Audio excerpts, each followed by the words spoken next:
നമസ്കാരം.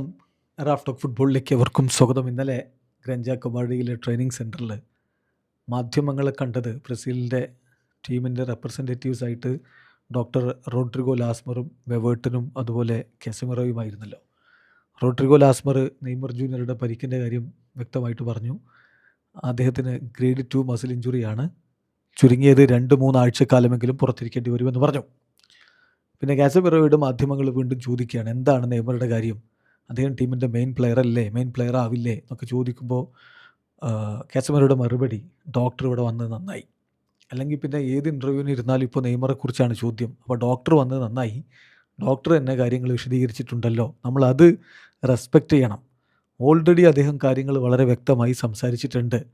നമ്മൾ ഡോക്ടറുടെ വാക്കുകളെ നമ്മൾ റെസ്പെക്റ്റ് ചെയ്യണം. ഒരു പ്ലെയറും ഇഞ്ചേർഡ് ആവാൻ വേണ്ടി ആഗ്രഹിക്കുന്നില്ല. പക്ഷേ നെയ്മർ ആവട്ടെ മറ്റേത് താരമാവട്ടെ വളരെ ഹെൽത്തി ആയിട്ട് മുന്നോട്ട് പോകണമെന്നാണ് ഞാൻ ആഗ്രഹിക്കുന്നത്. എല്ലാ താരങ്ങളും നമുക്ക് ഇമ്പോർട്ടൻ്റ് ആണ്. ഡോക്ടർ ഓൾറെഡി കാര്യങ്ങൾ വിശദമായി പറഞ്ഞു. നെയ്മറുടെ കാര്യത്തിൽ day after day, day by day ഉള്ള ഇവാലുവേഷനാണ് നടക്കാൻ പോകുന്നത് എന്ന്. എല്ലാ പ്ലേയേഴ്സും ഇമ്പോർട്ടൻ്റ് ആണ്. നെയ്മർ മാത്രമല്ല, ടീമിലെല്ലാവരും വളരെ ഇമ്പോർട്ടൻ്റ് ആണ്. ഹെൽത്തി ആയി നിൽക്കുക എന്നതുകൂടി കാസമിറോ പറയുന്നത്. അപ്പോൾ അദ്ദേഹത്തോട് വീണ്ടും ചോദിക്കും, നെയ്മർ അല്ലേ ടീമിൻ്റെ മെയിൻ പ്ലെയർ? അപ്പോൾ അതിനുള്ള അദ്ദേഹത്തിൻ്റെ മറുപടി അതാണ് ഞാൻ നിങ്ങളോട് പറയുന്നത്. ഇപ്പോൾ നെയ്മർ ജൂനിയറാണോ മെയിൻ പ്ലെയർ അല്ലെങ്കിൽ പ്ലെയേഴ്സ് എന്നുള്ളതിലെ ചോദ്യം, അദ്ദേഹം എന്താണ് കളിക്കളത്തിൽ ചെയ്യുന്നത് അതാണല്ലോ നമ്മൾ നോക്കുന്നത്.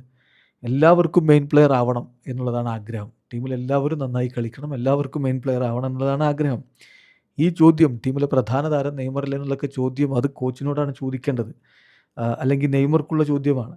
അവൻ്റെ ക്വാളിറ്റി എന്താണെന്നുള്ളത് നമുക്കറിയാം. ഇപ്പോൾ ആ ഇഞ്ചുറി, അതിൽ നിന്ന് റിക്കവറായി വരിക എന്നുള്ളതാണ്. നെയ്മർ ജൂനിയർ ആദ്യം ട്രെയിനിങ്ങിലേക്ക് മടങ്ങിയെത്തണം, എന്നിട്ട് ഇഞ്ചുറി റിക്കവറായി മികച്ച രൂപത്തിൽ മുന്നോട്ട് പോകണം. അത് സ്റ്റേജ് ബൈ സ്റ്റേജ് ആയിട്ടാണ് ചെയ്യേണ്ടത്. ആദ്യം ഹെൽത്തി ആയിരിക്കുക, ദെൻ കളിക്കുക, ദെൻ നമുക്ക് ചിന്തിക്കാം മെയിൻ പ്ലെയർ ആവണോ വേണ്ടോ എന്നുള്ളത്. തിങ്ക് അബൌട്ട് ഹിസ് ഹെൽത്ത്, അതാണ് ഇപ്പോൾ വേണ്ടത് എന്നുകൂടി കൃത്യമായിട്ട് കാസമിറോ പറയുന്നത്. അതാണ് ആരാധകരോട് അതാ പറയാനുള്ളത്. ആദ്യം നെയ്മർ ഒന്ന് ട്രെയിനിങ് നടത്തട്ടെ, കളിക്കട്ടെ, എന്നിട്ടല്ലേ ബ്രസീൽ ടീമിൻ്റെ മെയിൻ താരം നെയ്മറാണോ അല്ലേ എന്നുള്ളതൊക്കെ ചർച്ചയുള്ളൂ. എല്ലാ താരങ്ങളും മെയിനാണ്, എല്ലാ താരങ്ങളും ഇമ്പോർട്ടൻ്റ് ആണ്. ഇത് വേൾഡ് കപ്പാണ്. വീഡിയോ അവസാനിക്കുന്ന ഫുട്ബോൾ ലോകത്തെ കൂടുതൽ വിശേഷങ്ങളുമായി റാഫ് ടോക്സിൽ എത്താം.